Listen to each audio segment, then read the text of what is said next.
السلام عليكم ورحمة الله وبركاته. أهلا بحضراتكم. النهاردة وصفة جديدة سهلة وسريعة واقتصادية جدا وهتعجبكم، أنا متأكدة إن شاء الله. أنا بسميها كرات الإسفنج من كتر ما العجينة بتاعتها إسفنجية ومفيش أبسط من مقاديرها موجودة في كل بيت.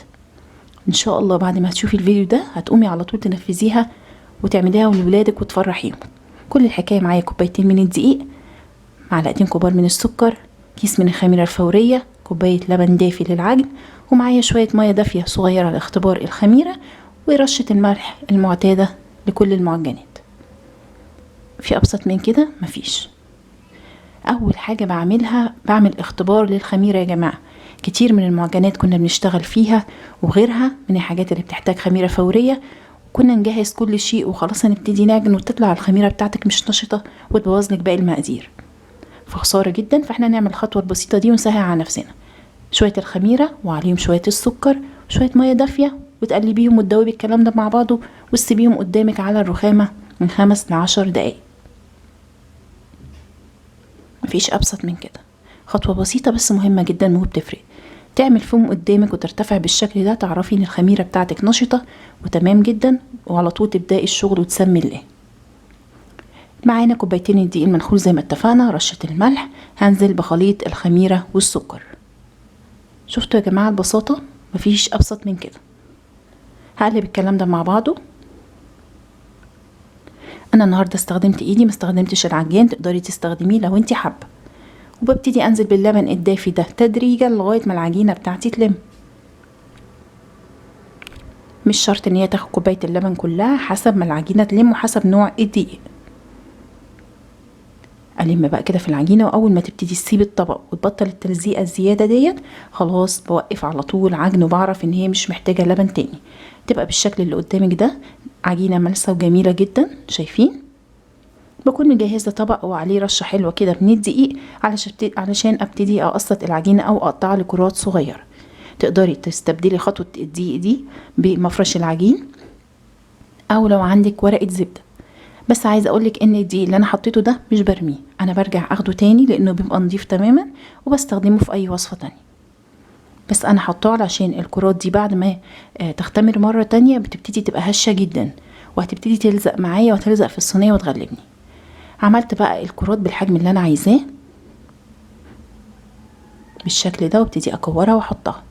عايزه اقولك ان العجينه اللي انا عاملاها دي اعتمديها في معجنات كتير جدا. انا بسميها زي ما بقول لكم عجينه الاسفنج. بعد ما تنتفخ هتبقى بالشكل الحلو ده، عجينه هشه جدا جدا لاعلى درجه، طعمها حلو قوي. خلاص اختمرت، سبتها حوالي ساعه، طبعا مغطياها. اختمرت وتضاعف في حجمها بالشكل ده. جبت شوكولاته مطبخ، ده النوع اللي انا استخدمته، بوريه لكم، مش اعلان يا جماعه ولا حاجه والله، انا بس بوريكم النوع. كنت سالت قبل كده عن الموضوع ده. تقدري طبعا تستخدمي اي نوع شوكولاته خام انت عايزاه، النوع اللي انت بتحبيه وبتفضليه. ده النوع اللي انا استخدمته. ممكن تستخدمي شوكولاتة خام بالمناسبة، وممكن تستخدمي شوكولاتة بالحليب. يعني في الوصفة دي تقدري تستخدمي الاتنين. اللي بيحب الطعم المسكر زيادة يقدر يستخدم الشوكولاتة بالحليب. جبت الشوكولاتة وابتديت، هي طبعا متقطعة مكعبات كبيرة قوي، يعني مستطيلة كمان مش مكعب، فابتدي اكسرها كده بس بالسكينة شوية علشان اقدر احشيها كويس وتبقى سهلة عليا.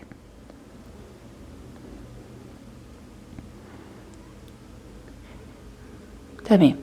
خلاص هنا بقى امسك الشوكولاته اكسرها كلها بالشكل اللي حضراتكم شفتوه قدامكم ده، وابتدي بقى امسك واحده واحده من كرات العجين واشيل الدقيق الزياده اللي عليها، خلاص مش محتاجينه، شكرا جدا.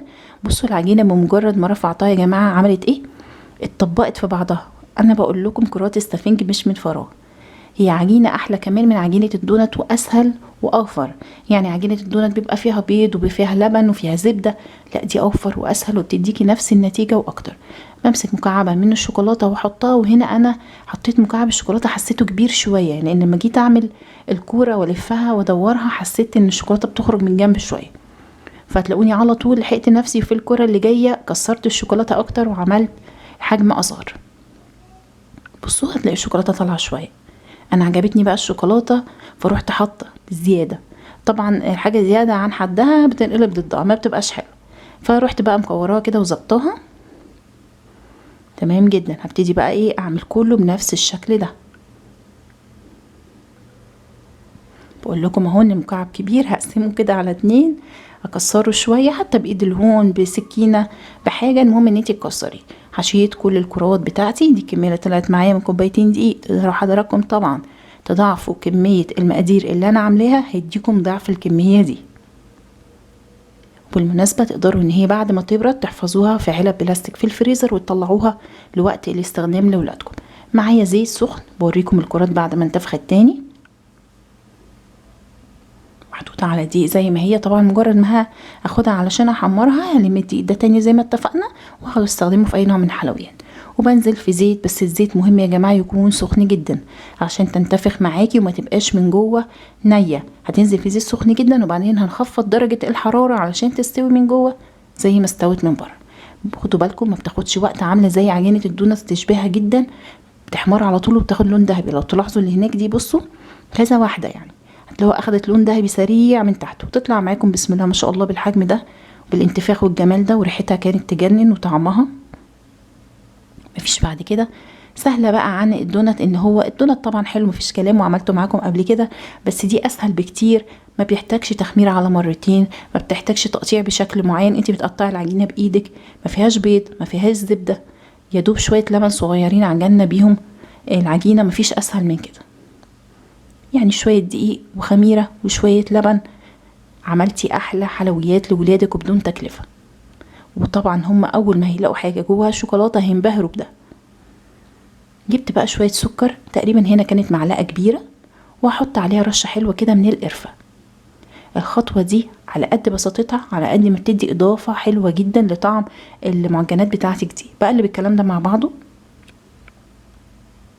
وطبعا بتكوني لسه مطلعة الكرات بتاعتك دي من الزيت وسخنة، ما تستنيش ان هي تبرد، لان كده لو بردت مش هتشرب معاكي السكر بالقرفة دي، مش هيديك الطعم الحلو.